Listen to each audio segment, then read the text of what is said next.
Let's just start it. Yeah, we'll start it. Come on. Fuck it. I'm gonna turn this music off.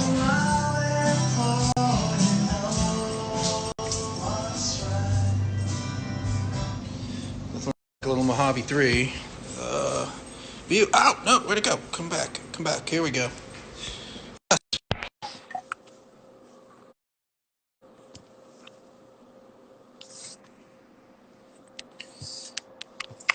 Yo, what up? What's up? I didn't get a chance to do an intro, so it's basically 8 o'clock, so we'll just go for it. What's up, everybody? Welcome to Age of Quarantine here on Wednesday, May 6th. Day like, I don't know, 1080 of fucking lockdown quarantine bullshit. Hope everybody's having fun. Hope everybody's ready to get out of their quarantine fucking depressed heads for an hour. With Dr. Mustache. What the fuck is that all about? Justin. Welcome, everybody. I want to welcome one of my oldest friends, one of my best friends, Adam Marino. Say hi, Adam, from San Diego, beautiful San Diego. I am once again at my other bar, Sal, hanging out. You can see the signs, see all the alcohol, all the good times. I've been opening every weekend, which has kind of been scary. But yeah, Adam, how you doing, bro? I'm doing well. How are you, man? Still alive. I tested negative on my antibody test today, which was kind of annoying. It's like the most annoyed I've ever been about failing a test. For sure. And I found out I have like stage 2 high blood pressure, which is like fucking awesome. I could have told you that 20 years ago. Fuck you, dude. I didn't have it.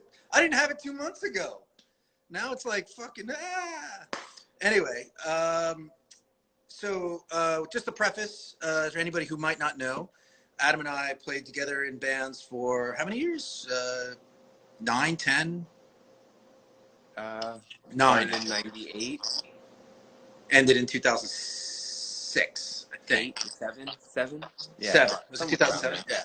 So this is going to be a fun one. I'm going to try and ask Adam questions without knowing that I know the answers. We shall see how that goes. But yeah, so you live in San Diego now? I do, yeah, for 7 years now that we've been here. And you just cut your hair because you're a hair cutter? Or did Ariana do it? No, I did it. Did you cut your own hair? Wow. I did. That's fucking crazy. I wasn't going to. I was going to try to make it till the end of, till I can go back to work, but we don't know when that is, and I just had to do it. Yeah. Well, we can start on that, actually, before we go back to the Saetia days and growing up in fresh ghettos and shit. Like, how are you doing? Like, as far as all of this shit goes? It's pretty scary, just like it is for everyone else. I work in a business that I am pretty hands-on with people, so unfortunately in California we are not deemed a necessity, so I don't know how much longer it's going to be till we can open up our shop again. Sorry, I had to put my AirPods in. I'm so unorganized. I feel like that's the case for a lot of people. It's that fear of the unknown that's really making it super scary, especially if you have a family and people to support and things to deal with. But well, of course, everybody wishes you the best of luck with the Gold Comb, your barbershop in San Diego. Thank you. So let's move on to the past. So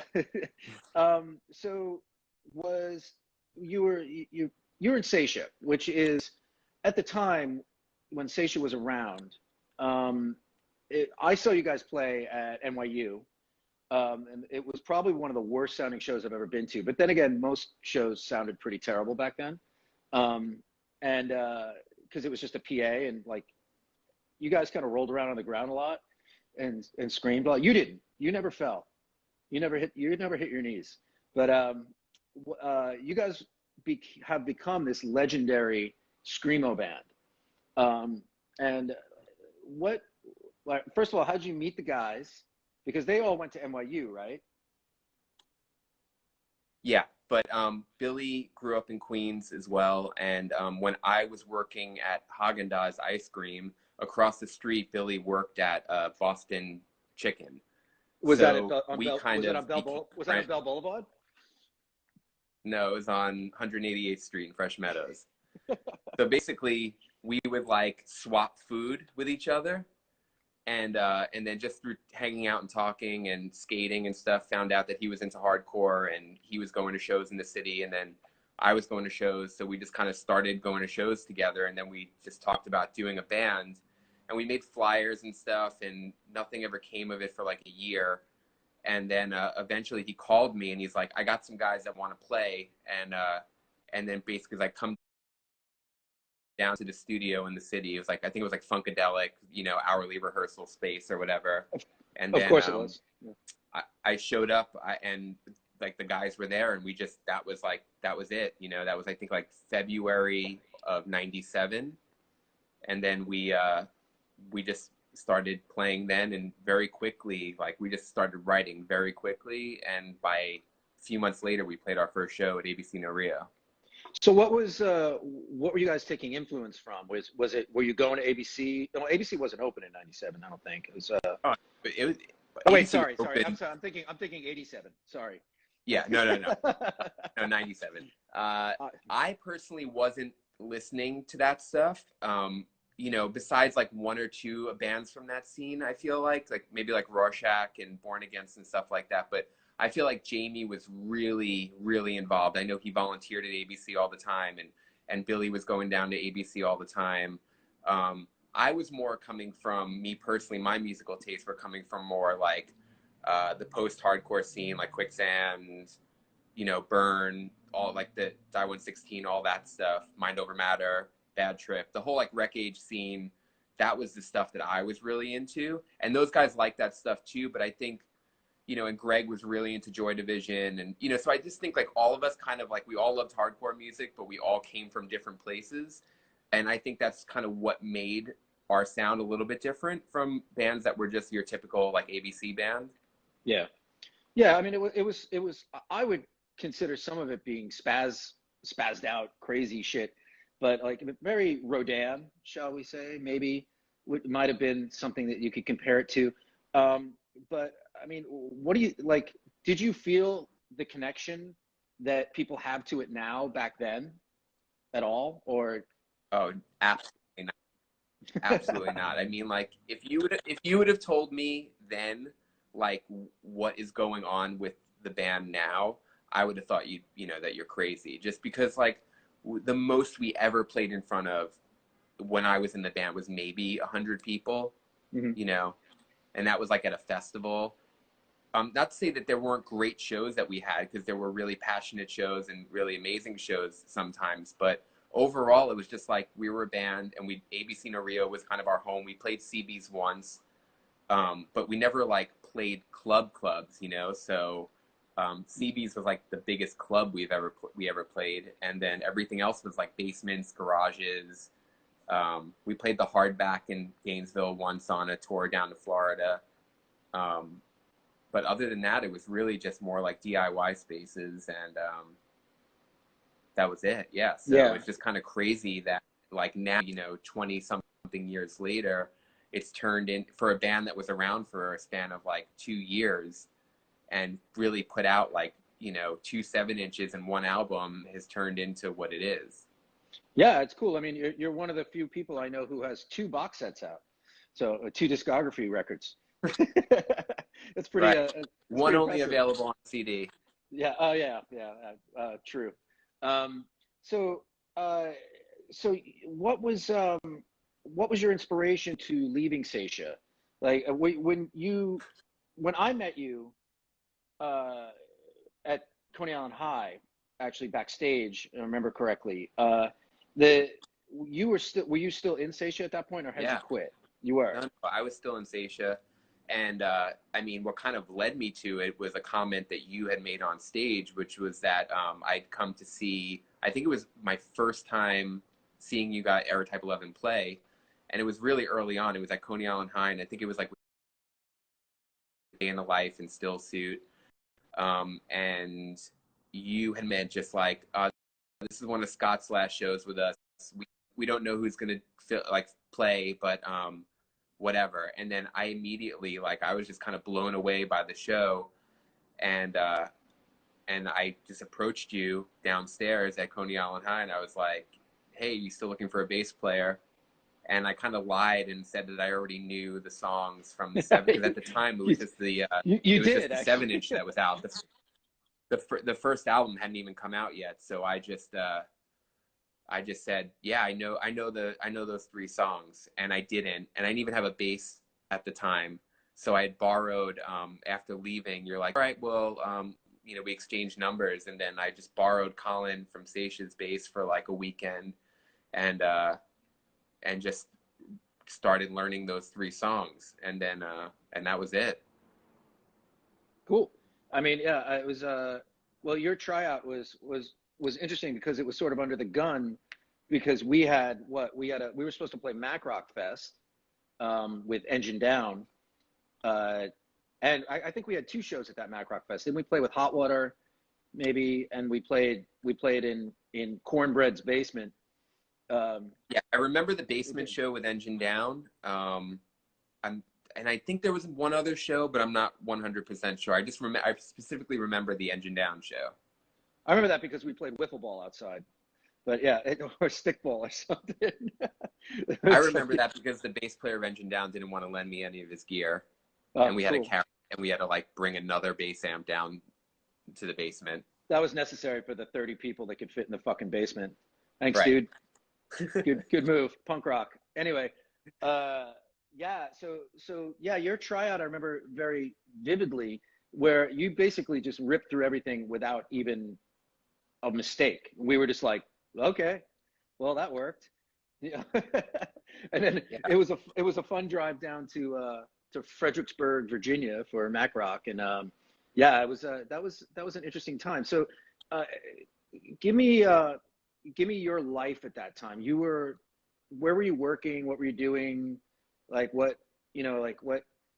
Oh, at that time I was working like a temp job that turned into like a full-time job, but it was cool because they would let me leave whenever I wanted to. I was working at, anyone on Long Island that knows Long Island knows where Nassau Coliseum is, and I worked at those 2 huge in one of the offices in those glass buildings right across the street from Nassau Coliseum, which are like the tallest buildings on Long Island. Yeah, I think it's called EAB Plaza or something like that. But I worked there, and they just kind of let me come and go, whenever, like if we started having like a little mini tour, I can just be like, I'm going away, and then I would come back and I'd have a job.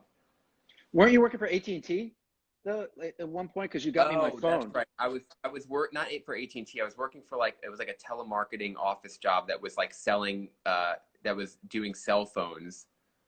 But I wasn't a telemarketer. I was on the office part of it.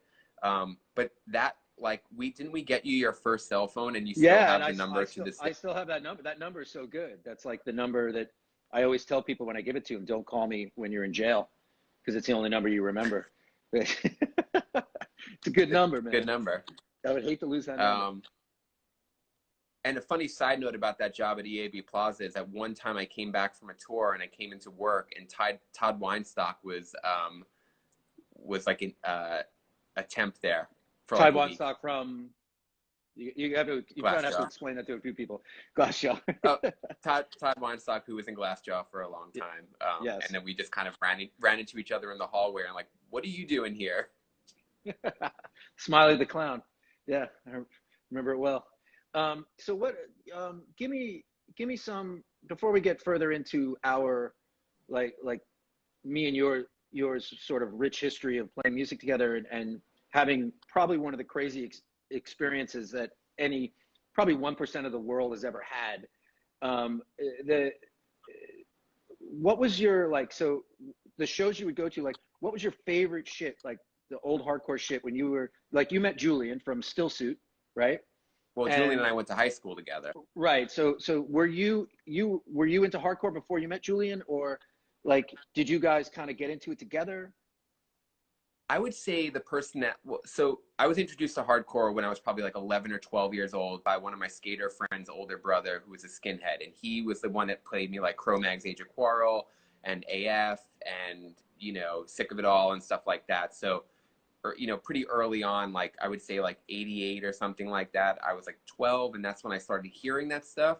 But then it wasn't until I got to I would say it was like high school when I was hanging out with Pete Chicato quite a bit, and he kind of introduced me to like Shift and like just some of that stuff early on, like a lot of the Bond Street stuff, and same with Julian, and those guys were like I would say like the two that really kind of started bringing me to shows and introducing me to a lot of that stuff, because I was kind of more into, I guess, metal and alternative and classic rock before that, you know. Yeah, that's pretty typical of most people who got into, like, you know, that was my story, but a bunch of years before that. But like yeah, were you immediately addicted to the hardcore scene? Was it something like you were like, did you love the community? Were you excited about it? You know, was it something you were drawn to? Yeah, I mean, I think it's the same story that goes for most kids that get into hardcore. It's like you instantly feel a sense of community and like something that you can call your own that's outside of like the quote unquote norm, and it's just smaller, it's more accessible. So yeah, I instantly, like once I started going to shows, I was pretty much hooked, and I was going to CBs or Wetlands or Coney Island High like every week, or there was something going on, or and then going out to Long Island to go to PWAC shows or basement shows or whatever, you know.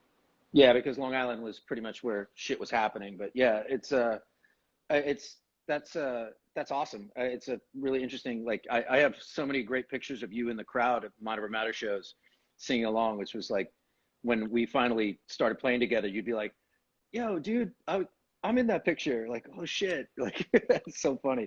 And I totally remember. Oh man. So moving forward, like with Airtype, like I mean, you know, you didn't play on the first album. You played No. on the second album, which was really awesome. That was an awesome experience for me personally. But I remember for you, because we did the Cranky P first, and John Agnello was really pissed off that your bass wasn't intonated properly. Yeah. And I remember him turning to me at one point and going like, "Yo, are we gonna have to replace this guy or what?" And it's like, no, man, no, he'll get his shit together. And it was amazing how quickly you just like fucking took care of it. But what's your memory of that experience? I mean, I feel like everything, because with Saetia, there was like I said, CB's was like the only time I've ever played on a sound system really with that band. Yeah. And that show was kind of a disaster.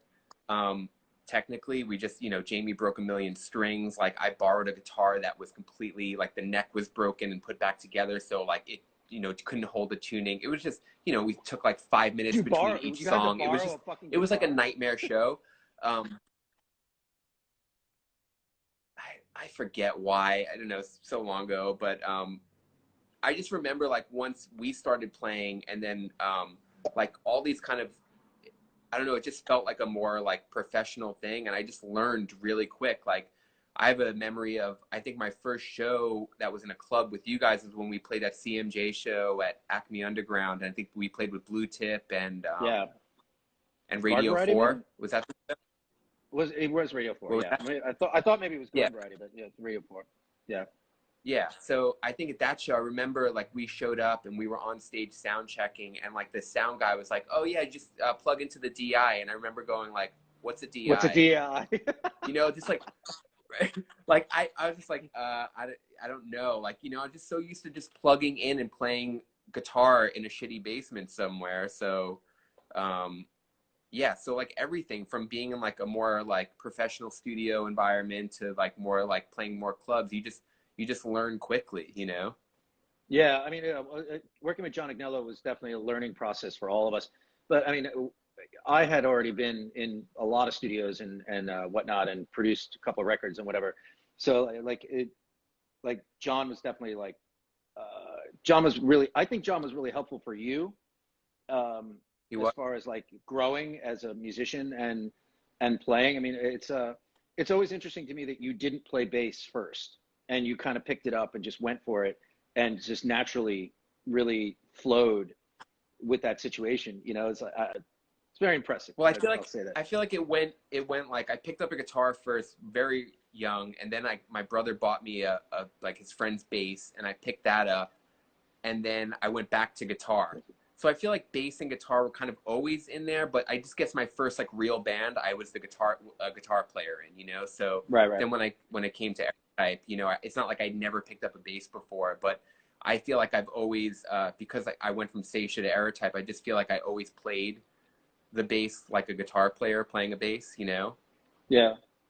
Well, was and then also having the Airtype move, was that pretty much because of your taste in music was way more geared towards what we were doing as opposed to? Yeah, I felt way more of like a natural connection to what Airtype was doing at the time. You know, it's not to say that I didn't love the music that I was making with the guys in Saetia, because I did love it. I was passionate about it, but I just felt like, and it's so stupid, like now you can probably attest to this, is like, why couldn't I have done both at the same time, right? Oh yeah, totally. It just felt like, right, it felt like at the time, like I had to pick one or the other. So to me, it was like, well, these guys are all like, you know, in NYU, and I know this isn't their, like, they're not going to try to like become musicians after this. Whereas I felt like I really wanted to give trying to become a musician like a shot. And I felt like if I had to pick one of those bands, I felt like I had more of a chance, and I was more connected to the music with Airtype. Right. Yeah. Well, Airtype was, I think we were definitely ambitious as hell, and you probably, well, I don't know when we started selling out places like Brownies and shit like that. It was probably after Amplified, right? But it was 2000. Started right around Amplified. Yeah. So that's 2001, 2000. I guess. No, 2000, No, 2000. Right? Yeah, January 11th, 2000 was when that record came out.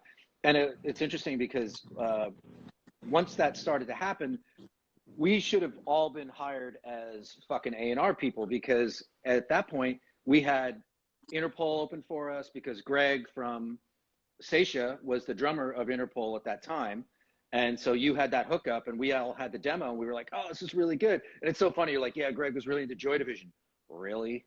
Well, I mean, you know. Well, Greg would fully admit that, but what I found hilarious was that Paul, the singer, you know, when you would ask him about Joy Division, he would just story was like, hysterical. "Oh, I'm not really into it," or I don't listen to it that much, or whatever. People always, him and Carlos were like, "Oh, people always say that, but we never really listened to it." Like, what? Shut the fuck up. Yeah, you did. And in fact, you DJ all over the place, and you fucking play the shit. Anyway, whatever. Those guys are kind of D-bags, but but yeah. So we also had Take It Back Sunday open for us. We had a Saves the Day open for us. Bayside. Right. Yeah, it was. We were really good at picking opening bands that became huge, way bigger than us after a while. But I mean, fast forward, you know, like. You and I, throughout that experience, became very, very close, and it was for me that the Airtype experience was so crazy in like the way that the business worked for us on the back end, and the managers we went through, and all the bullshit, and you know, like I don't know, like if you can talk about that, or if you have any feelings about that, or at this point you just care about the music, like. Oh, I mean, well, obviously the music was always the most important thing about it. But I mean, I feel like a lot of that stuff just kind of naturally came with it, especially where we kind of wanted to go with the band. So it just felt, I mean, you probably would agree with this. I just feel like we made a ton of mistakes, but I feel like those mistakes were just, you know, for guys that had never gone through it really, you know, and it was like, you don't know. And sometimes you get lucky with some of the decisions you make, and sometimes you make really bad decisions. And I definitely feel like at that time we made some bad decisions, but that cost us a really do about it, right? You just kind of learn from them. Yeah, totally. I mean, it was an interesting. It was just an interesting time, because everybody around us was getting major label deals, and we were stuck in this conundrum of like, for me personally, you know, I felt like we were too rock for emo and too emo for rock and too mainstream for indie and too indie for mainstream. And it was just like, you know, this shit show. And our label, Some Records, which was owned by Sammy and Walter Schreifels and that, you know, like I felt like they, what's that? And Matt Pincus. And Matt Pincus, of course, yes, who I recently spoke to. He's a wonderful dude. Yeah, like I mean, what the one Great Airtype faux pas, crazy, fucked up story is that our first pressing of, I think our first record, or maybe it was amplified, I can't remember, but we went on tour, we came back, and we found out that the discs weren't our record. They were CD-ROMs for breast cancer awareness that were printed improperly for the, they wound up suing the pressing plant, but we were like, we just went on tour for 6 weeks and sold these fucking CD-ROM breast cancer awareness. I bet you they're rare. Sell them on Discogs. You know what I'm saying? Yeah.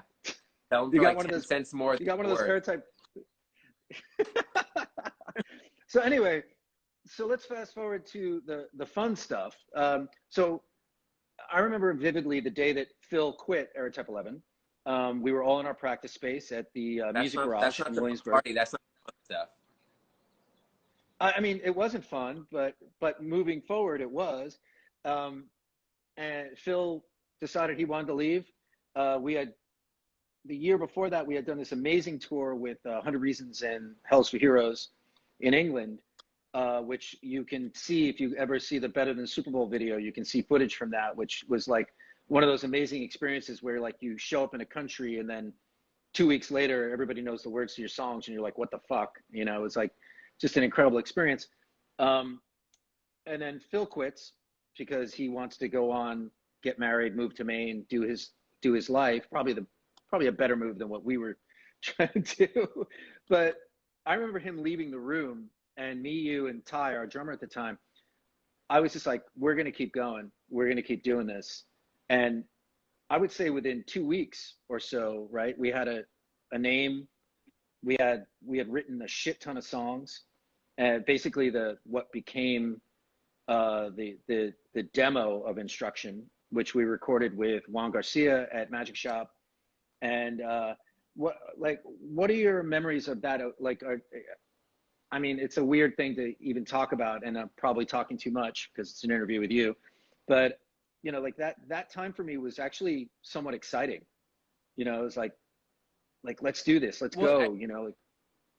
Yeah, it felt exciting because I think toward the end of Airtype, you know, the original, you know, incarnation of the band, I felt like we all just kind of lost the plot a little bit, and we were, you know, I just think we had gone through so much, and it just felt like as bad as we wanted to, you know, to get that, you know, the major label deal or whatever our aspirations were, I just felt like it got to a point where it wasn't happening, you know, and we all loved each other so much and loved the music so much that none of us were going to really, like, it took Phil leaving to kind of, for us to go like, all right, now, like, this is like where we can not just try to, you know, you can never replace Phil because Phil is such an essential part of the music and the band. Yeah.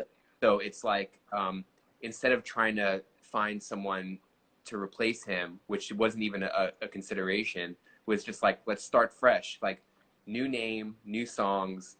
And, you know, and I think that was really refreshing. I think I remember saying, we change our name, we take these songs, we'll get a major label record deal in 6 months. And we did.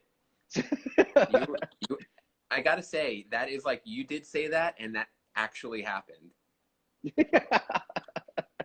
I know. It was crazy, but I mean, I think it might have happened after I wrote I'm Dead, where I was just like, you know, like we jammed out that idea, and it was like, this is fucking awesome.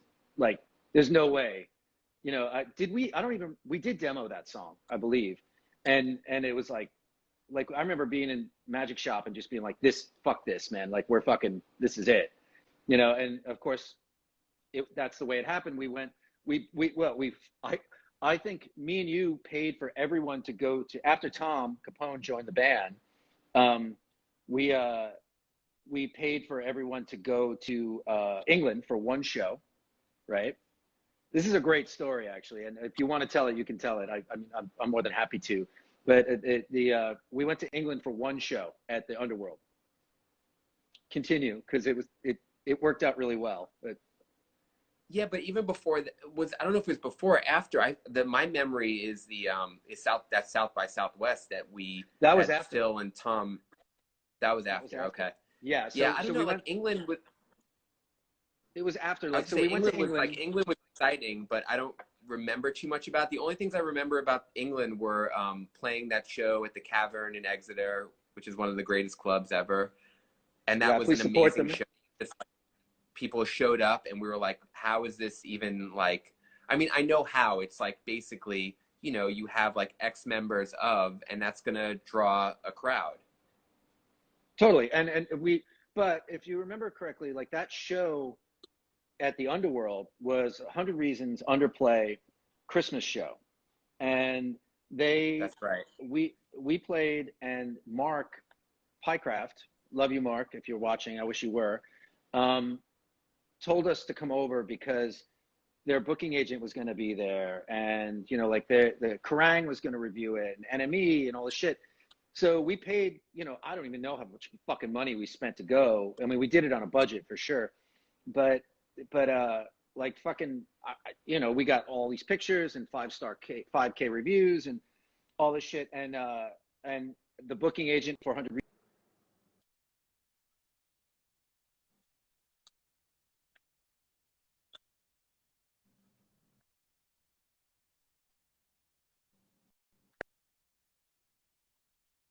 can't say no to anything now. I did at my lunch, on my lunch break at my job, and I made that quote, of course, because I knew how to do it. I was just like, we're better than 99% of the bands that exist right now, and we've only been together for fucking 3 months, so fuck off, and something like that.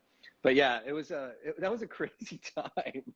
But yeah, then we continued on, and we toured with, and that motto. Well, yeah, go ahead. I think that motto, you know, say no to nothing. Basically, we did that through the course of the entire band, which is why we played with so many, did so many tours that I don't think most bands would normally say yes to. Yeah, dude, I remember that on that Hells for Heroes tour, we sold so many fucking CDs that you and I remember me and I sitting there counting the money after, like, I remember going up to exchange the money, and they were like, well, you have too much money here, so you're going to get taxed, so you should probably break it up. And I was like, okay. I remember handing you some of the money, and then we split it up because you and I had paid for it to go. Anyway, so it was that was crazy, but that was just the beginning. And then when we got back, we played South by Southwest, and that was a fucking experience. You can talk about that if you'd like.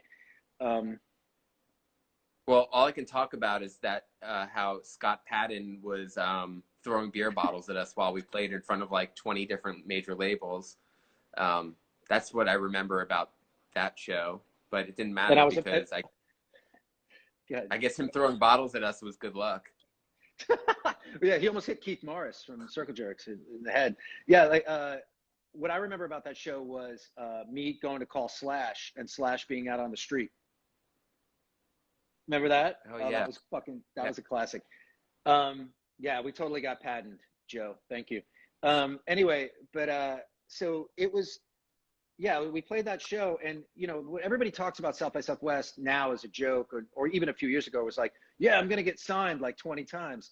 We actually got signed at South by Southwest. I remember calling you in the morning after I stayed at the Four Seasons, and I was like, guys, they're paying for breakfast. Come over now. Well, we extended our trip. Oh yeah, that's right. You basically told me like quit your job. Well, we had to anyway. So yeah, so then the next tour we did was Funeral for a Friend in England, and that was really successful. And then we found out on that tour that we were going to play the main stage at Download Festival, the first Download Festival. So that was like a crazy fucking thing. And I mean, and you know, we didn't have management. We only had a lawyer, and the shit just kind of went off from there. And then we did the tour at Biffy Clyro, which you and I share very much huge love for, one of the best bands in the history of the world.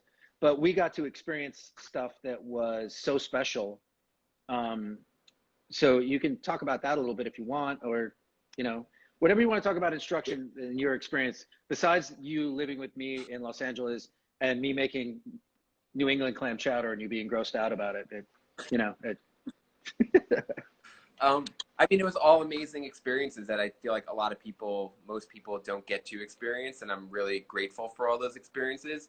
But out of all the music that you and I have made together, I look back on that record, and it's probably because it was a very dark time for my life personally, but I don't know if that has any plays into it at all. But I also feel like I can't listen to that record. And not that I don't think that the songs on it are good, but I kind of, even though we had this huge budget and we got to record with Bob Ezrin, and Bob's amazing, and Brian Virtue's amazing, who engineered our record, but I just hate the way that record sounds. Like now I hate the way that record sounds, because to me it just sounds so sterile to me compared to like other music that we've made and other like recordings that we've done. To me it's just so like click track, you know, I don't know. Quantized, yeah. I mean, I agree with yeah. you. I agree with you. It's so compressed. In all honesty, I think a lot of that has to do with the bands we played in before and after, which were like, you know, Aerotype was really organic, and then Godfire's Man, or Fires, was just like what we really, really wanted to do, you know, and like that was, yeah, I feel like that's my still to this day favorite band. Yeah, me too. And I feel like those songs were like I just felt like the band was on fire and just ready to go, and having like this renewed life after being in, like, I mean, I didn't write it, like the last song I wrote for the Instruction record was Lean on You, and I didn't write another song for a fucking year and a half. And that's crazy because I was writing so prolifically, and you know, and it had a lot to do with the fact that like our drummer lived upstate, and you know, like, you know, it was like so difficult to get together and rehearse. But you know, like you know, if it was nowadays, we would have had an easy time of doing it. But like, you know, back then it was a lot harder. And you know, like, did you give me your vibe? Okay, so it's mid-June. We load in. We're on the racetrack of Donington with Chris Keeley driving, and I think Mark driving the other bus. And we had just stayed at Chris Keeley's mom's house, right? And we wake up. We load in at 8 a.m. Iron Maiden was the last band that was on stage when we get there. We load in. Right. So Iron Maiden opened for us. Go on. Pretty much, of course. No, but what was it like? What was your, like, to me, that experience of playing in front of 100,000 people and like that whole thing was, and then again, I mean, we can get into that story because it's probably to me, that's rock and roll lore for me. That whole day was just fucking insane. You know, because we opened up from Iron Maiden opened for us, and then we opened for Metallica. But give me your recap of that day, because that was it was an insane day. And yeah. I just remember that we were the first band on the main stage, but there was still a shit ton of people there. I remember not really enjoying the set because I was nervous, and I just felt like it was such a huge stage and we were so spread apart. Like, I don't feel like we did a very good job setting up. We should have set up closer together. That's always a memory for me. We did a better job when we played Brixton Academy. We did a better job, and that was Mark's suggestion. Okay. But yeah, but right. Go ahead. Yeah. But so yeah, I just remember that the show on the main stage was a total blur. I really wish there was footage. I'm thankful that there's some of those photos of us playing on that stage. But what I really remember about that day was getting asked to do the tent because Chevelle couldn't make it and they needed someone to fill in, and us like rushing over there, like maybe like it was like an hour or two after we had just got off stage on the main stage. And I remember that show was like one of the best shows like we ever played, or I played, period. Like, the tent was packed. We played really well. Like, people were why was the into tent it. packed? Because I I told remember everybody that Metallica someone was throwing a beer. What was that? Oh, it was a bottle of water. It was, And, yeah, someone I threw a threw it. bottle of water, and you caught it like during, like, while you were singing, and like without missing a beat, just like chucked it back into the crowd. I don't know. It's just like one of those like weird, awesome memories I almost hit day. Stafford. Yeah, I almost hit Stafford. The best part of that story is that we had seen the Metallica logos on the amps behind the curtain. So first song was like, hey, Metallica's playing after us. You should probably stay here. Although Brand New played after us, and then Metallica played. But it was like, basically we opened for Metallica that day, and it was fucking, that was just, I remember you and I were hanging out in the crowd, and we were like, fuck. There's a great picture of us going like this, like, and I remember I saw Jesse from Brand New. Yeah, I walked up that to picture's him. while Metallica's playing. Yeah, totally. We were just like, holy shit, what the fuck? And I remember walking up to Jesse from Brand New, and he was like, I was like, yo, dude. I was like, we just opened for Metallica. Isn't that cool? And he goes, I don't really like them. I was like, oh my God, go fucking molest some 15-year-olds later. Like, it's like so fucking lame. Anyway, so. Wow. So then, yeah, the next thing we did was Reading and Leeds, which was equally as amazing, which is seen in a video called Rise Up, which was just like, I mean, to me, actually, Reading and Leeds was better than Download, personally. I mean, I don't know how you feel about it. Yeah, I mean, just to be able to say we played Reading and Leeds Festival right there is amazing, you know, but the shows actually happened to be really great too. So that was a bonus. Well, it was also because we were so hyped, and we had gone to the Kerrang Awards. Remember, Chippy couldn't get in, whatever. But like you know, and I had like an argument with the fucking dude from Good Charlotte the night before. But what was awesome about those shows is that the band that played before us played to nobody, and the band that played after us, Kala from Brooklyn, played to nobody, but we played to about 6,000 people. And that was like, that was such an incredible experience. I mean, for me, and like, and we had Jordo with us, and that was like so fucking cool. I mean, yeah. Jordo filmed all of it.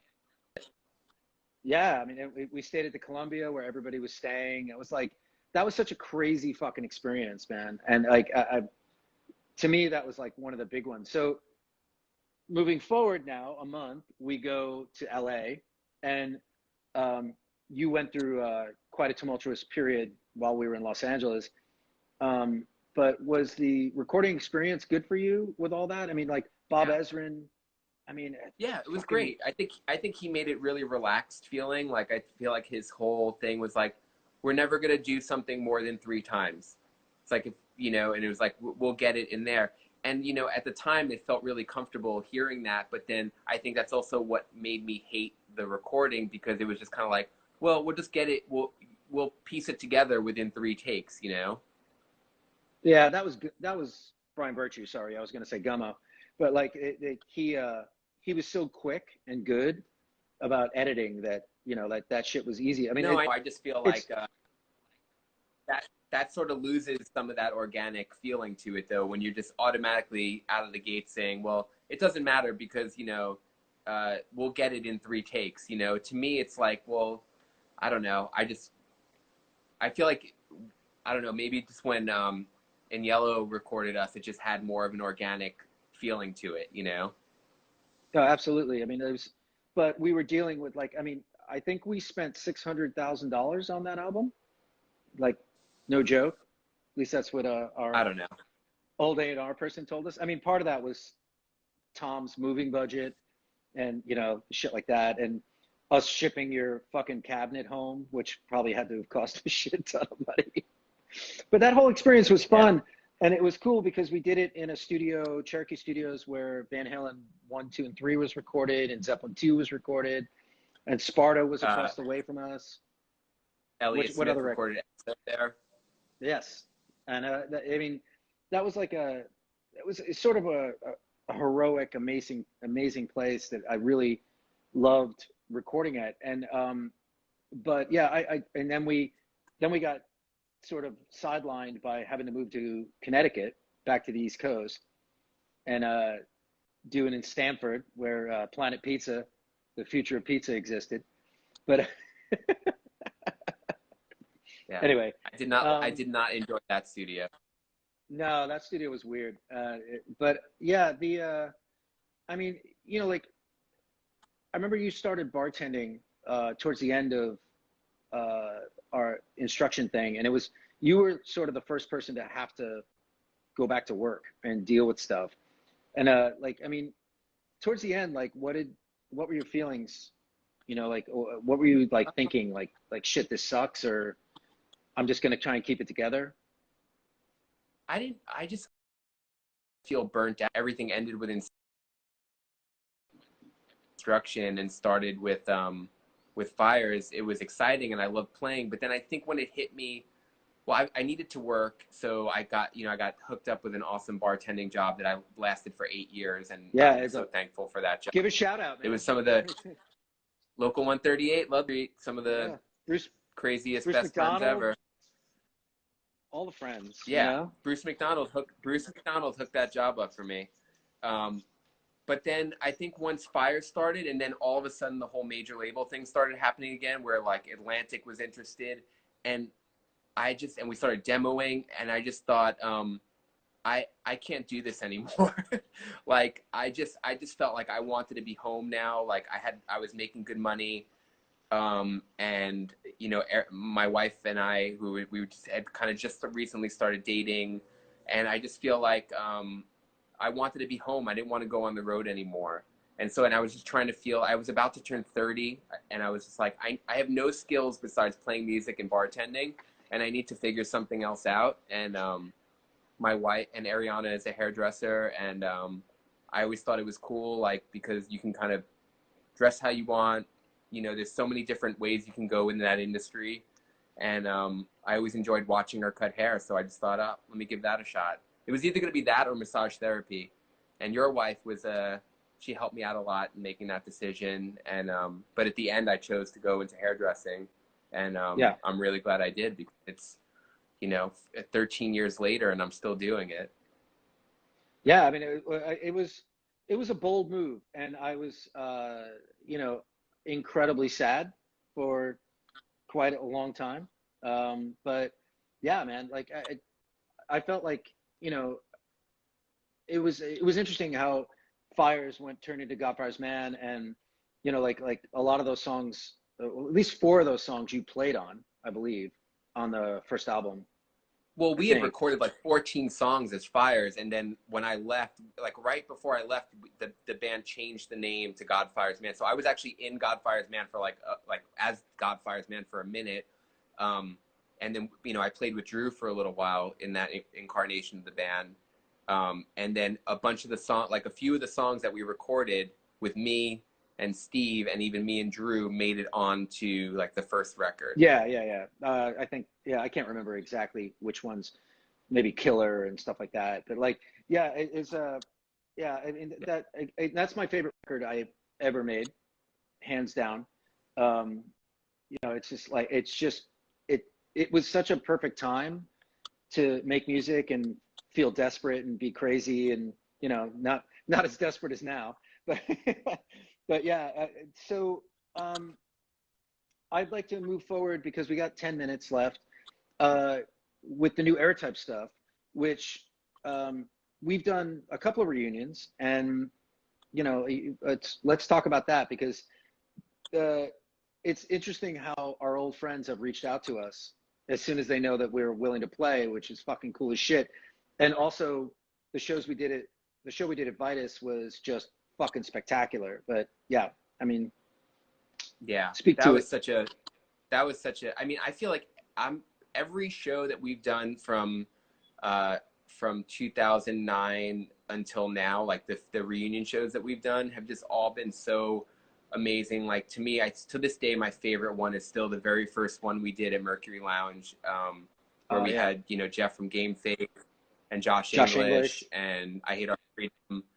And like that show to me, like that was our first, and we didn't know what to expect, because, you know, we never really had a last show in 2000. We kind of played that show on the boardwalk on Long Island, on the beach, but we didn't know it was gonna. So I felt like we kind of got robbed of saying like, hey, you know, this is our last show. So it felt really good to do that show at Mercury Lounge, and it was just such an amazing night. I just remember that night being so special, you know, and then everything we've done since, and then being able to like get Still Suit back together, which for me was like, to be able to play with them, like one of my oldest, closest friends, was just such an amazing night as well, you know? And on my birthday. They fucking kicked ass. Oh, dude, I did not even want to play after them. I know, me neither. I was so scared that like we were gonna suck after this. I was actually surprised at how many people stuck around and enjoyed it. Yeah, it was interesting. Like the hot water shows that we did, I felt were at least on a level of like people knowing who we were better than the Take Back Sunday shows. But the Take Back Sunday shows were already sold out by the time we were announced. Not that anybody was gonna fight to get it, and it's Taking Back Sunday and they're fucking huge, but you know, each one of those experiences was fucking cool because we were with our old friends, you know, and like, yeah, hot water music, forget it, man. Like we toured so many times with them. I interviewed Jay a couple weeks ago, and it was like I mean, the stories we have are just fucking nuts. That show that we played in Jeff Rickley's basement when the Melody Inn was burning. When Melly Bar was on fire, us, Hot Water, Kid Dynamite, It's Going on 7. It was like some ridiculous show in a basement. Leatherface. In Jeff's basement. Yeah. It was fucking amazing. Like, so what throughout your whole history of playing shows, what are the shows you vividly are like, these were the shows that I fucking really, really loved, you know, whether it be Saetia or any of the other bands? Was there any like? I would say Saetia was a show in DC where we were in a really, really bad neighborhood, and they were telling us we couldn't even stand outside of the venue because someone got shot the week before. But this club was totally packed, and it was definitely like one of my favorite shows during that time. Aerotype. I mean, anytime we played Brownies or Mercury or these reunion shows have been great. You know, you can also attest to playing anywhere outside of New York, besides like the Melody Bar and Valdosta, Georgia, pretty much sucked. Pretty much. We also had good shows. We also had good shows at the Middle East in Boston. Those were good times too. Boston was always supportive. Yeah, and then Instruction, you know, I think my favorite Instruction show ever probably had to be the Mean Fiddler opening for Biffy Clyro, and just like the crowd like knew every word to every song, and I just remember being kind of like floored by that, you know. Totally, yeah. I mean, I remember that for Biffy, that show was huge too, and it was fucking amazing, and it's so insane how huge they are now. Joe just actually brought up a show that was so fucked up that we were on tour. So Instruction, just to give a preface, Instruction toured with every new metal band that sucks in the world, except for Papa Roach, who were awesome people. And Linkin Park were really nice too. Linkin Park were really nice. They were really nice. The Puddle of Mud tour, the first show we played on that tour. Oh God. So this is hysterical. Tell the fucking story, because you were so sick in the back. You had like a stomach virus. Yeah, we went to first show of that tour with Puddle of Mud was in Ohio somewhere, and Toledo was Nito. We did an overnight drive from New York to get there, and we stopped at like some shitty fast food place, and I got some food, and I got really bad food poisoning because of it. And we had to keep a bucket next to my amp on stage just in case I threw up. I made it through the show, after we get off stage, go to the dressing room. I lay down on this couch in the dressing room, and we hadn't even met Puddle of Mudd yet. And the singer of Puddle of Mudd jumps on top of me on the couch and starts I don't know what he was doing, but he was wasted. Anyway, guy fucking almost causes a riot that night because he's so drunk he can't even play, and gets arrested. And then shows up. And then shows up the next show the next day in Cleveland, in his jail jumpsuit, and apologizes to all of us for his behavior. Yes. Yes. I have so many stories from that fucking tour that were so miserable and brutal. But just to give you an example, and we only have a couple minutes left, but I want to discuss because it's just funny. So Instruction toured with, in America, in England, we toured with all the coolest bands ever. 100 Reasons, Hell's for Heroes, Biffy Clyro, Funeral for a Friend, fucking A. We made so many friends. We came back thinking we were the coolest part of this new scene in England. And then all of a sudden it was hey, you signed to a major label in America. Now you have to tour with Puddle of Mudd, 3 Days Grace, who were a bunch of fucking dicks. Who else? Papa Roach were awesome, wonderful people. Linkin Park, Korn for 8,000 years. Who else? Chevelle, who were really nice people. Breaking Benjamin, who sucked. Those guys were fucking shitty. And fucking Skindred, who we loved. And Helmet. We did that Helmet reunion tour, which was fucking awesome. That was really nice.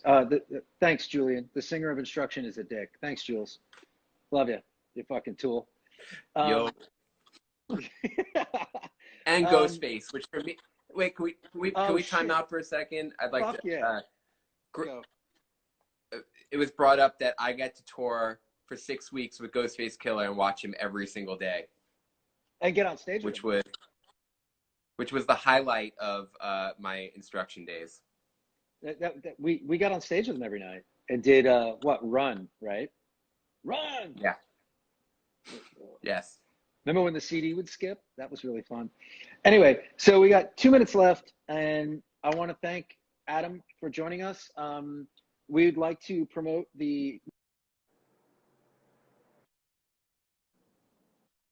so you can promote that for us, please. It's on. Sorry, there's a delay. Go. It's on Bandcamp. It's on YouTube. It's you can check it out there. It's an awesome video directed by Orlando from Stillsuit, and we're really stoked on it, and really happy with the way the song came out, considering that we didn't even play it together, and we had it recorded in 4 different studios.